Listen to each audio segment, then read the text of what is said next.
Now, the greatest radio shows of all time. Suspense. The Shadow Node. Washington calling David Harding, counter-spy. Classic radio theater. The Great Gildersleeve. Fibber McGee and Molly. Dragnet. Gunsmoke. The Lone Ranger. Now, step back into a time machine with your host, Wyatt Cox. Good evening, friends of the Inner Sanctum. You would never think that a horror show like this would come out of Oklahoma City, but it did. From NBC, Dark Fantasy. From November 14th, 1941. Let's see, that's just 3 weeks ahead of the outbreak of World War II, isn't it?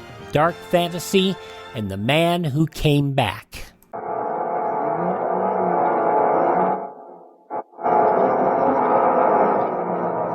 Dark Fantasy.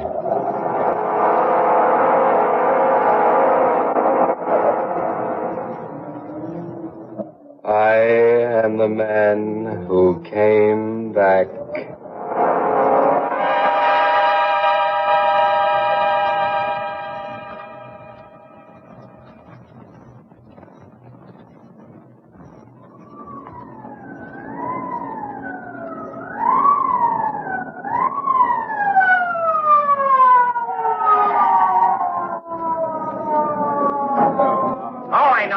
Break it up.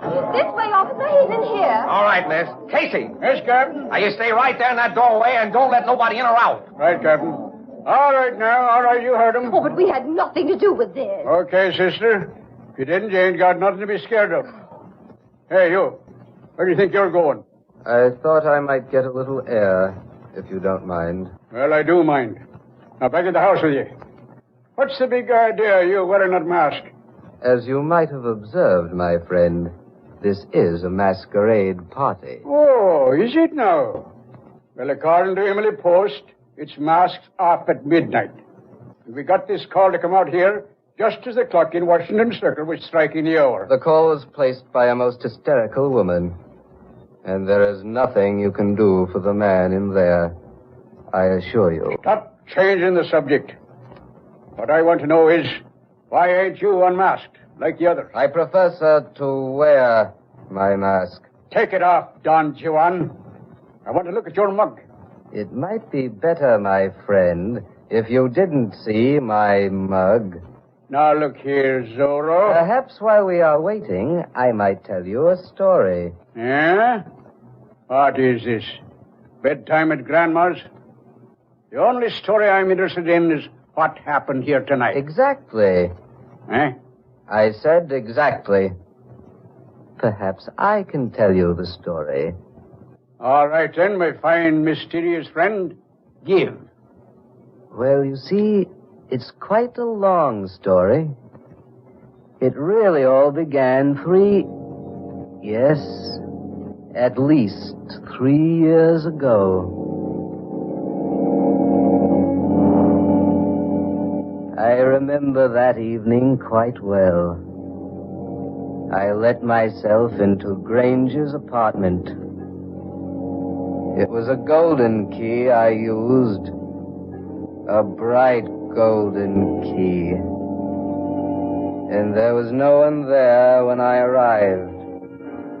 So I closed the door and waited.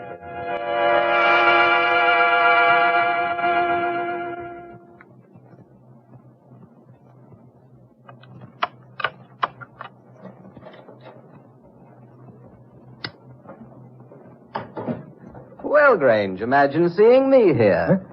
Blake. Oh, I say, you startled me. Did I now? I dare say, had I been someone else, you wouldn't have been at all startled. Incidentally, old man, how did you get in here? I suppose it would be quite facetious of me to say that I came in the same way you did.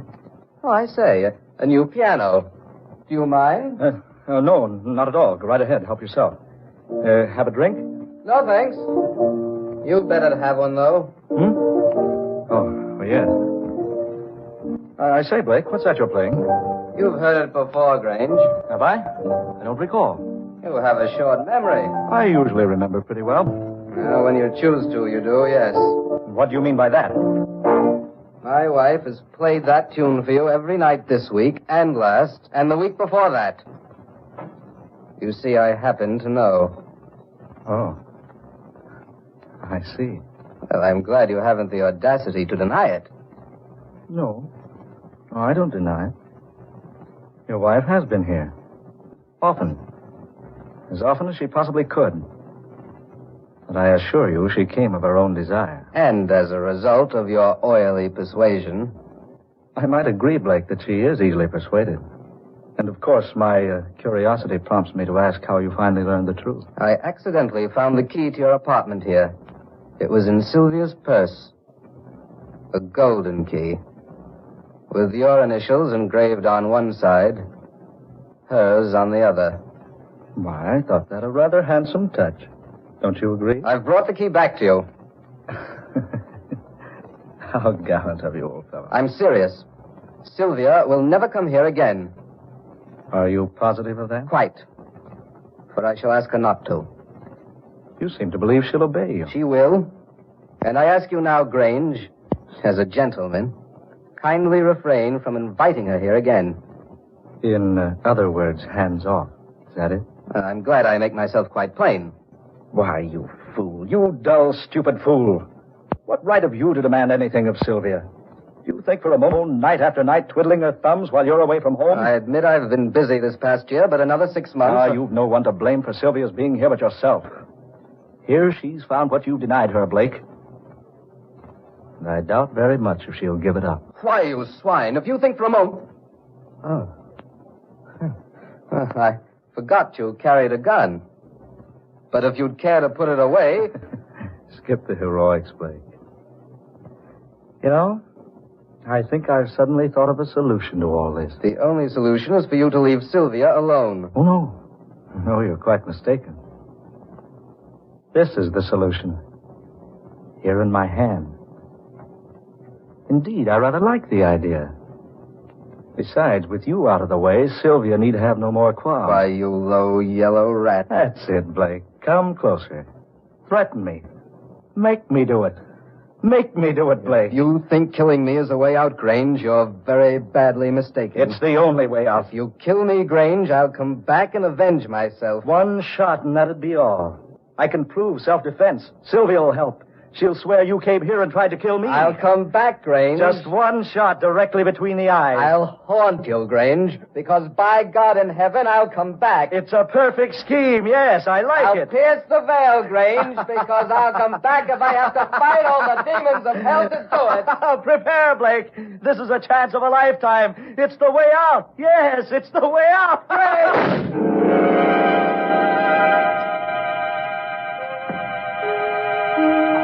I told you it was spooky. November 14th, 1941, Dark Fantasy on Classic Radio Theater with Wyatt Cox. Now on Classic Radio Theater with Wyatt Cox, more of Dark Fantasy and the Man Who Came Back, November 14th, 1941.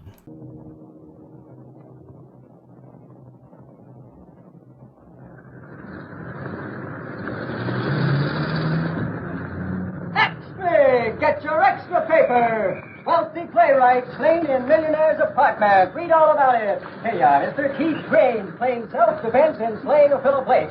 Here it is, folks. Get your extra paper. Read the headline news about the killing. It's all here in your extra paper.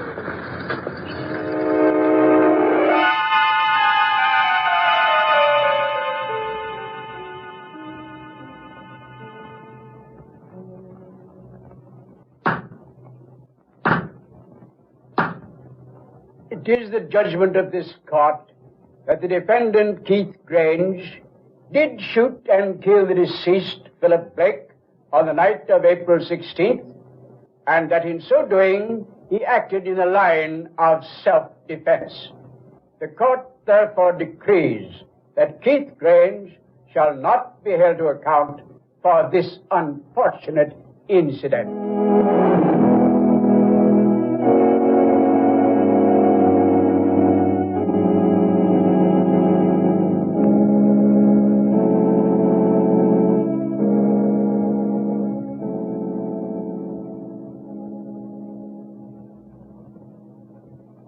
Well, my dear?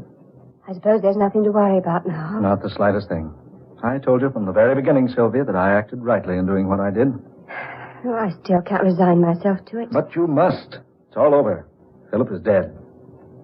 Now we can be together as much as we please. Keith, suppose you and I should have a misunderstanding. Suppose I should become angry sometime. So angry I might tell the truth to the authorities. That, my dear, would be most unfortunate. But it's a possibility, and by no means should we overlook possibilities. So allow me to remind you, Sylvia, my dear girl, that your hiding the true facts of the matter of the coroner's investigation automatically makes you an accomplice. Oh, I see. But why are we talking like this, darling? We'll both feel better after we've had a little rest. Of course we will, dear. Kiss me goodnight, darling. I'm going home. I'll take you. Oh, no. No, I'd rather go alone tonight if you don't mind. As you wish, my dear. Good night. Good night, darling. Sweet. Will you call me in the morning? Yes, of course I will. Good night, then. Good night, darling. Pleasant dreams.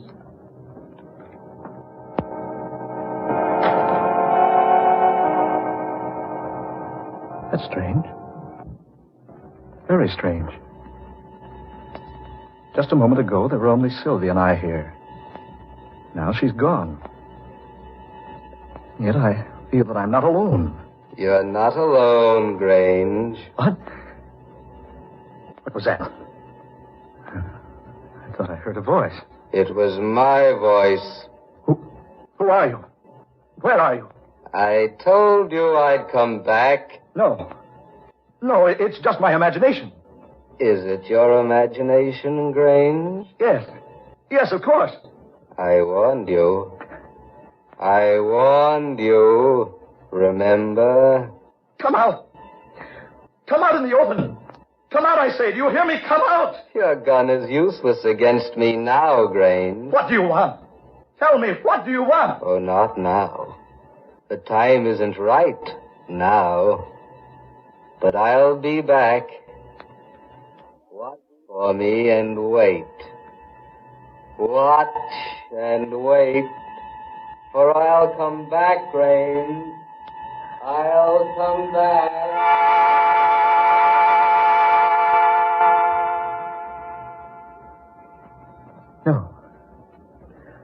No, I'm sure of it. It was no one. No one at all. I just imagined it, that's all. Yes, just my imagination.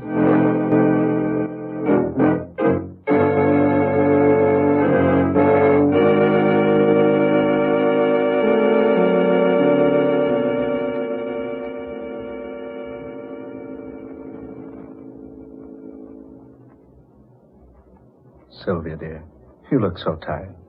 Here, perhaps this will wake you up. Present for you. A present? Yes, something I picked up today. I thought you'd like it. How sweet of you, darling. I think I can guess just by looking at the box. It's a ring. Oh, aren't you clever?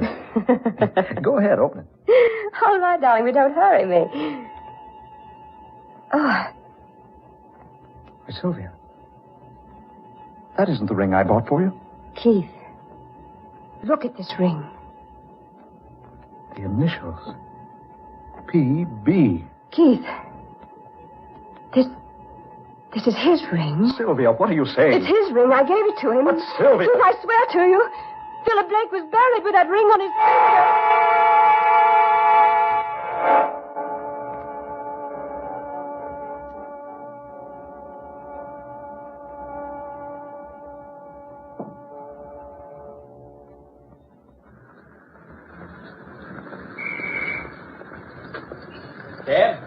Cab, mister? Yes, please. Do you mind coming around to the other side, please, mister? That door's busted and you can't get it open. Oh, very well. Sorry to ask that of you, but they ain't had time to get the other door fixed. Where to, friend?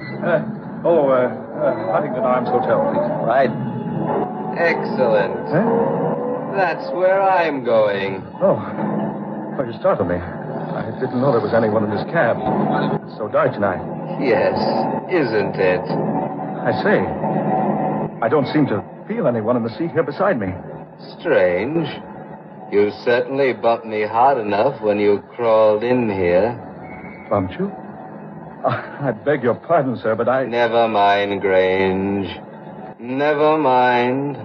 You know me? I'm surprised that you don't know me. Why, yes. Your voice sounds familiar. Good Lord. Philip Blake. Do you mind riding with me? Blake, you're supposed to be dead. You're supposed to be buried. I am dead, Grange. I am buried.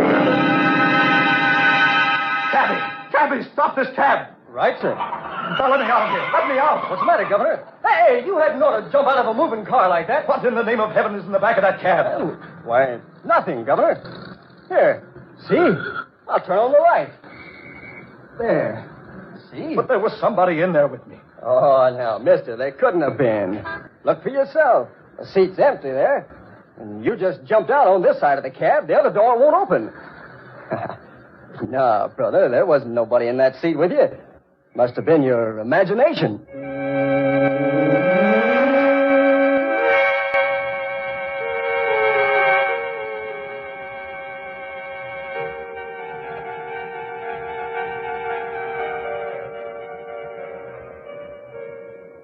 Hello? Hello, Doris? Dear, this is Sylvia. I just wanted to remind you about the masquerade ball at Keith's new home tonight. You'll be there? Fine. Now remember, masks and costumes for everybody. All right, dear. Bye.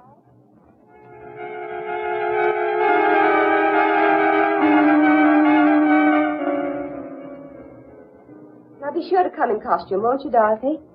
Yes. And heavily masked, my dear. Yes, at Keith's new place. Oh, darling, wait till you see the place. It's really a mansion. Honestly, it's huge.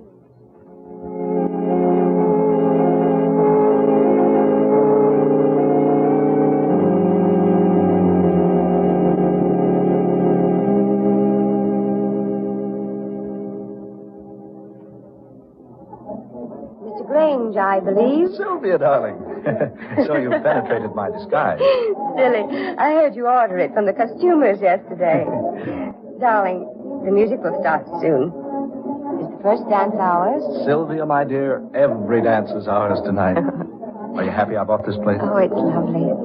Absolutely lovely, Keith. Darling, what's the matter? That man in black. I've been watching him all evening. He's been watching me. Do you know who he is? No.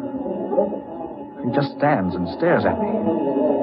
Everywhere I go, he's always just a short distance away. Look, Keith. He's going into your study. Well, he hasn't any business in there. That's strange.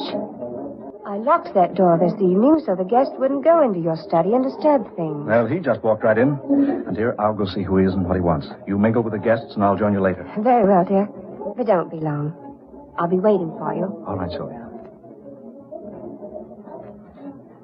Yeah. It's odd. This door is locked.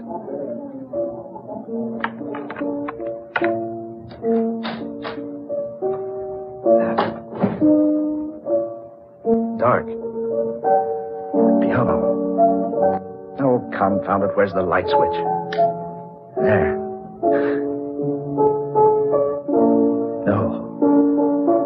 No, it can't be.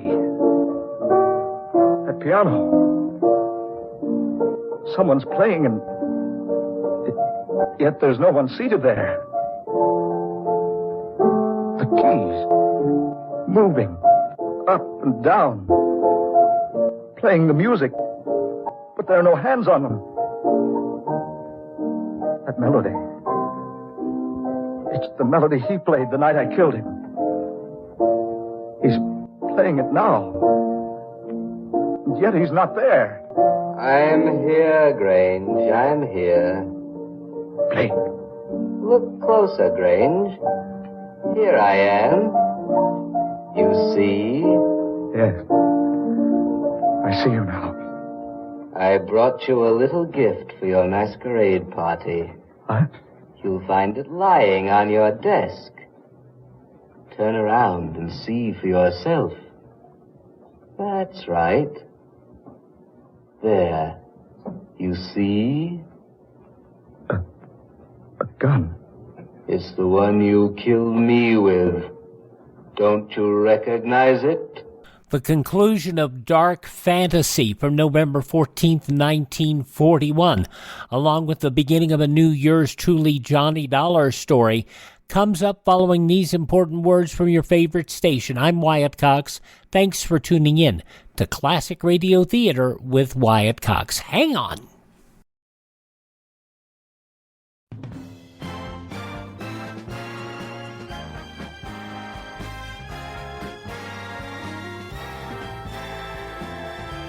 Now on Classic Radio Theater with Wyatt Cox, the conclusion of Dark Fantasy, The Man Who Came Back, November 14th, 1941. A gun. It's the one you killed me with. Don't you recognize it? Where did you get that gun? I found it, Grange, and I've brought it back to you. I put one shell in its chamber. Just one, Grange. But that is enough. What are you trying to...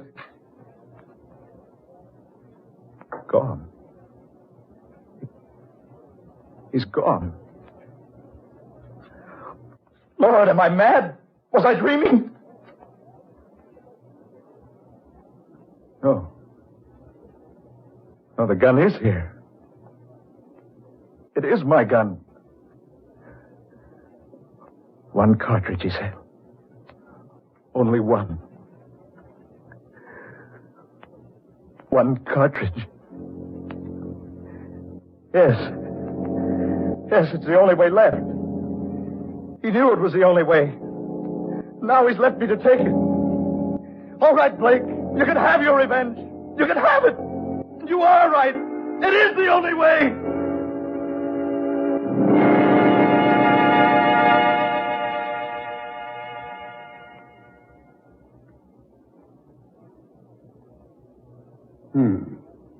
So he shot himself, eh? The evidence in there will indicate that he did, yes. Say, that's quite a yarn you spun, Zorro. It is nothing but the truth. Come on now, come on, my friend. Let's take off your mask and have a look at you. One moment. Keith Grange shot Philip Blake squarely between the eyes. Yeah? So what? That doesn't make a very pretty sight. Well, I don't see what that's got to do with... here comes the captain. He'll take that mask off you. Captain Sullivan, come here a minute, will you? Yes, Casey, what is it? Well, there's a mug here that won't take off his mask.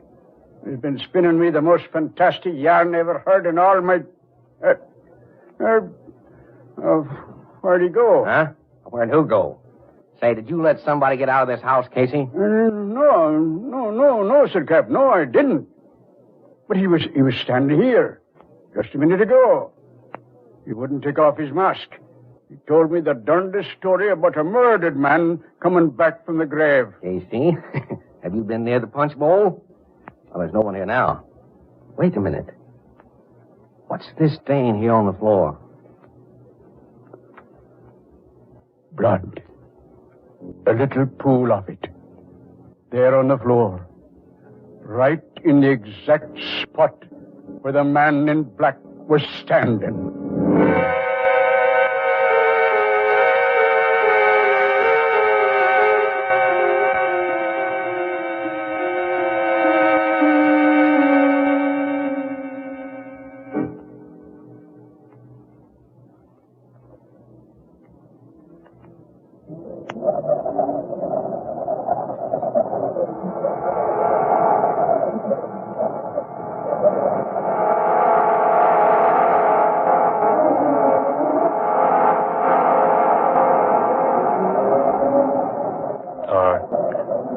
Fantasy.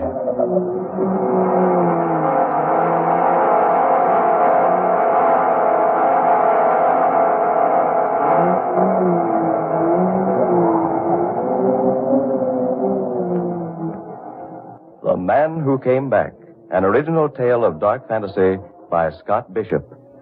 Ben Morris was Keith Grange, Eleanor Naylor Corrin was heard as Sylvia. Fred Wayne took the part of Casey. Muir Height was Captain Sullivan. Murillo Schofield, the cab driver. And Eugene Francis was the man who came back. Ladies and gentlemen, every Friday night at this time, the National Broadcasting Company will bring you Dark Fantasy, Tales of the Weird, Adventures of the Supernatural, created for you by Scott Bishop. November 14th, 1941, Dark Fantasy on Classic Radio Theater with Wyatt Cox. Now on Classic Radio Theater with Wyatt Cox, an example of how hard Johnny Dollar's job is. This 5-part story from yours truly, Johnny Dollar, starring Bob Bailey, The Broderick Matter, November 14th, 1955. And the stories can be truly sad as well. From Hollywood, it's time now for Johnny Dollar. My name's Steele, Mr. Dollar. Claims Division, Eastern Trust Insurance Company. Steele? You don't know me, Mr. Dollar. People at Universal Adjustment suggested I contact you.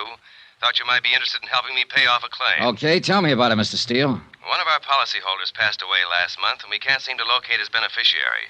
She just doesn't seem to be around. Maybe she doesn't want the money. Everybody wants money, Mr. Dollar, especially insurance money. Be there in an hour.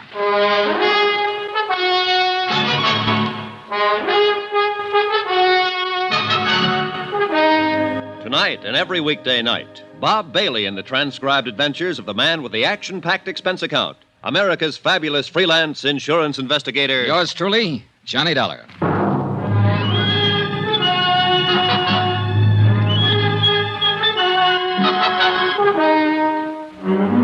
Expense account submitted by Special Investigator Johnny Dollar to the Eastern Trust Insurance Company Claims Division, Hartford, Connecticut. The following is an accounting of expenditures during my investigation of the Broderick Matter. Expense account item 1, 25 cents bus fare. My apartment to the Eastern Trust Insurance Building in the office of Robert Steele. He was a big sandy-haired man in a tweed suit. We shook hands, looked each other over, and then got down to business. Now, Mr. Dollar, the deceased policyholder was named John Smith. John Adams Smith, age 67. Died in City Hospital, Charity Ward, 22nd of last month. Death certificate. Mm-hmm. Pneumonia. And other things. What other things? The intern who signed that certificate said Smith was pretty run down. Evidences of malnutrition, possible TB history. Not noted here, Mr. Steele. Doesn't make any difference. Smith was able to stand the exam for the policies when they were issued in 1943. Uh-huh. You got him there? Yes. 1,500 total. Beneficiary, Lorraine Broderick. She the one you can't locate? She's the one. Any other possible heirs, family or anyone? No, Smith was all alone. No problems there. Any other material that might help to find Lorraine Broderick? Well, this stuff here, it might help you. I don't know. I just don't know. Well, you sound discouraged, Mr. Steele. $1,500 isn't a lot of money, and the chances are Lorraine Broderick won't even remember John Adams Smith when you do find her. But I hope you do. I'm explaining this badly. Look here. You see? Mm-hmm. And here.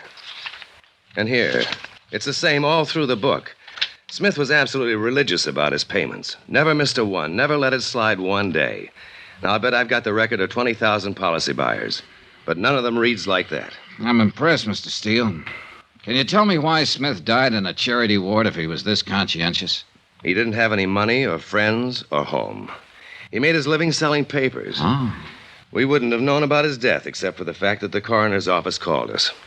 What can you tell me about his beneficiary? Lorraine Broderick was just someone who stopped and talked to him one day while he was selling papers. She was 11 years old at the time. What? Yes. The agent who sold the policies used to buy his papers from the old boy. One day, Smith stopped him and said he wanted to do something nice for a nice little girl named Lorraine Broderick. So he began taking out the policies. The agent have any more background on that part of it? No. Lorraine Broderick met Smith that one afternoon and helped him sell his newspapers. Smith never saw her again after that.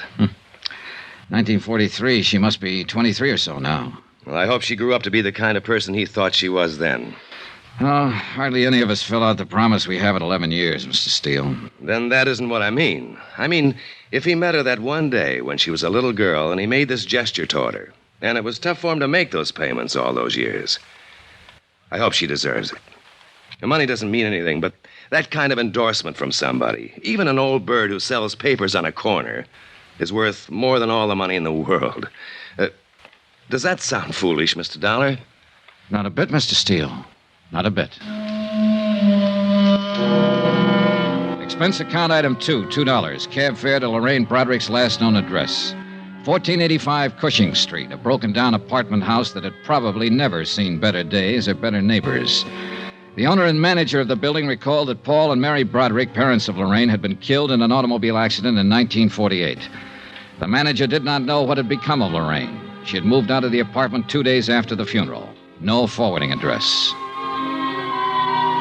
Expense account item 3, 4 bits, more cab fare. This time 7 blocks away to Pulaski Street, and a dingy cluster of red brick buildings that were yielding slowly to time and wear. I arrived at 3 on the dot. I don't think high schools ever change much. At least this one was no different than the one I'd been in way back when. The persistent smell of pencil sharpeners, ink, discarded lunch wrappings.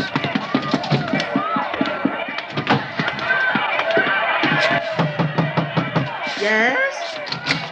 Sister Mary Regina? Yes, may I help you? Good afternoon, sister. My name's Johnny Dollar. I wonder if I could talk to you a moment. Dollar. Yes. Are you sure you shouldn't be speaking to Sister Amadea in the grade school? I don't believe we have any students named Dollar. Oh, no, sister. I don't have any children in school here. I've been hired by Eastern Trust Insurance Company to locate a beneficiary on one of their insurance policies. I thought perhaps you might help me. Well, I'll try, Mr. Dollar. I took a chance and came here because it was the nearest high school to the girl's address. Her name is Lorraine Broderick. Lorraine Broderick? Yes. The last trace I have of her was in 1948. She was about 17 then, possibly still in school, possibly this school. Lorraine Broderick. Mm-hmm. Sound familiar, sister? In a way, yes. Oh, there are so many, Mr. Dollar. Yeah, I just met about 3,000 of them out in the hall. Yes, I know. 1948. Benson, Brady, Broderick, Lorraine Mary Broderick. Oh. Yes, Mr. Dollar, your guess was very good. She was here in St. Charles from 1945 to 48, yes. I wonder if there's an address listed there, home address. 1120 Seaton Place. Oh, my, that's quite far from here. Parents deceased, guardian. Oh. Anything wrong, sister? Why, I remember Lorraine now, Mr. Dollar. Her parents were killed in an automobile accident in her senior year. Yes, and she went to live with her uncle, James Broderick, at this Seaton address. Oh, yes, I remember that lovely girl. She was in Sister Hildegard's class. That ties up with what I know about her so far, sister. Oh, I remember her so clearly. I can even see her face. Perhaps that was it, her face. Like an angel's, gentle and fresh and wonderful. The man who left her the insurance money must have thought the same as you do, sister. He saw her one day when she was 11. Oh, I have an annual from that year, Mr. Dollar. Would you like to see Lorraine? Yes. Right here. Yes, here we are. That's Lorraine Broderick. Beautiful, isn't she? Sister Mary Regina pointed to a group picture on one of the pages. It was labeled Girl Fidelity. Lorraine Broderick was in the first row, one of 30 or 40 self-conscious little girls wearing identical self-conscious expressions. Her hair appeared to be deep brown or black, her features soft and slightly cherubic. Undeniably, Lorraine Broderick had been a beautiful young girl. In all probability, she was a beautiful young woman, wherever she was. By 5 o'clock, I'd been to her uncle's address on Seaton Place. There I learned that Uncle James Broderick had died of a heart attack in 1950. The people at the address reported that Lorraine had lived with him up until the time of his death. She had worked in a dentist's office, they told me. As far as they knew, she still worked there. I made a phone call. Yes, sir? Johnny Dollar, Mr. Steele. Oh, how are you going on Lorraine Broderick? Well, I might need some help. Have you got a man? Sure. I've got her traced up to 1950, Steele. She worked for a dentist here in town. Uh-huh. Probably got her job in his office right out of high school. That meant she pretty well had to get it through a professional agency. That sounds reasonable. I got a man to check the agencies in town that specialize in that. Let me know.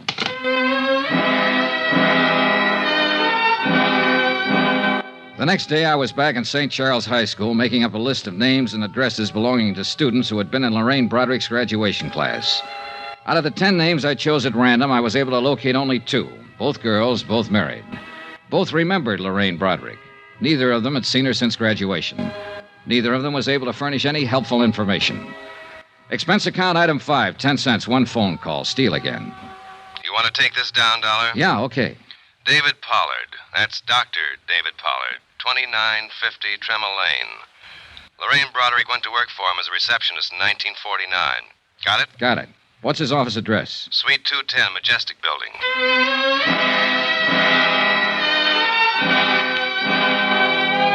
I got there about 5:45. There was no receptionist on duty. As a matter of fact, no reception desk. A stern-looking nurse in a rumpled white uniform knew nothing of a Lorraine Broderick who might have worked for Doctor. Doctor was working with a patient. If I cared to wait for Doctor...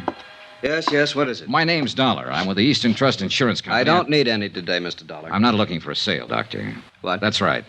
I'm trying to find a friend of yours. Who are you talking about? Lorraine Broderick. Oh. How is Lorraine these days? I don't know, Doctor. I'd like to meet her and find out. Well, you're looking in the wrong place. I can't help you. She hasn't been around here for a couple of years. Goodbye. Oh, wait. Well, what now? Well, you've got an awful big chip on your shoulder, Doctor.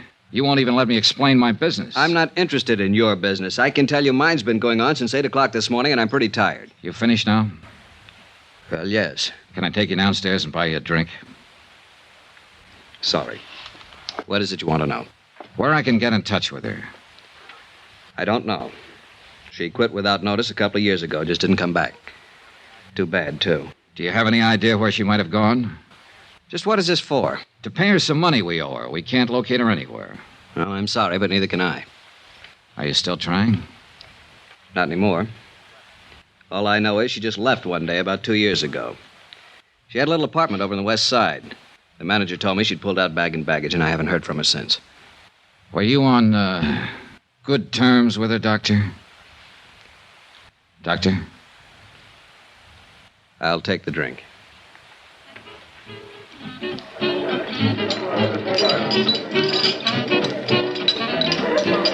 Don't misunderstand me, Dollar. She was a real sweet girl. But there was something about her... I don't know. I hope you find her. Or maybe I don't. What are you talking about? She had plans of her own, plans she never told me about. Look, I was in practice 3 years when she came to work for me, fresh out of high school. With all of it, she still made me feel like a little boy in knee pants.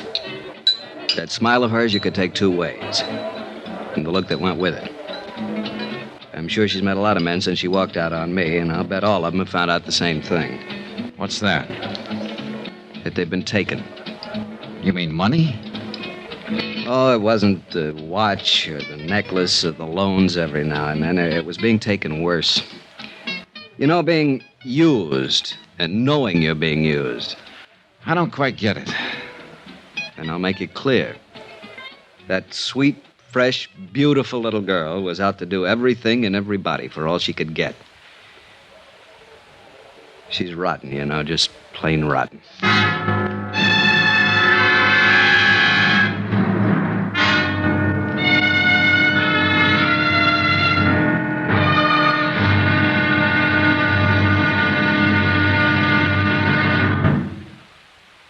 There'll be another intriguing episode of The Broderick Matter tomorrow. Tomorrow, the expense goes way up.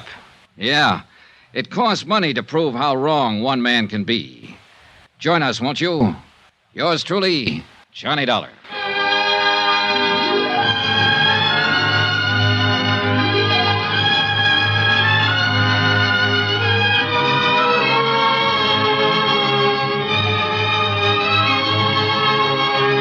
Yours truly, Johnny Dollar, starring Bob Bailey, is transcribed in Hollywood. Written by John Dawson. It is produced and directed by Jack Johnstone. Be sure to join us tomorrow night, same time and station, for the next exciting episode of Yours truly, Johnny Dollar. Roy Rowan speaking.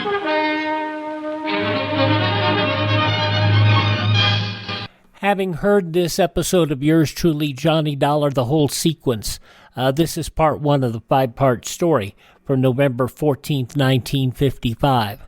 I can guarantee you that this will be an intense and sad story. All righty. Thank you so much for tuning in to Classic Radio Theater with Wyatt Cox. Visit my friend Ted at RadioMemories.com. He supplied me with a whole bunch of yours truly, Johnny Dollar stories to bring to you here on Classic Radio Theater with Wyatt Cox. He provides programs on cassette, CD, or flash drive for your computer. That's at RadioMemories.com. And he's just restored a whole bunch of shows, so check him out, won't you please? We also hope that you will check out my webpage at classicradio.stream. There you can stream our shows on demand. You can learn about building a classic radio collection of your own. You can contact me there. You can find the podcast sites that carry Classic Radio Theater so you can enjoy it anytime on the go. You can find our social media links there, and you can buy me a copy. The Buy Me a Coffee link is a little different. You can throw me a few bucks to help us not only acquire additional classic radio tours, but also to make sure that our chain of distribution remains up. Sometimes we have disruptions. This helps that. Classicradio.stream. Classicradio.stream. Thanks for tuning in. Thank this station. Support the advertisers. Tell your friends the great radio shows are right here at this spot on the dial. Classic Radio Theater with Wyatt Cox on your favorite station.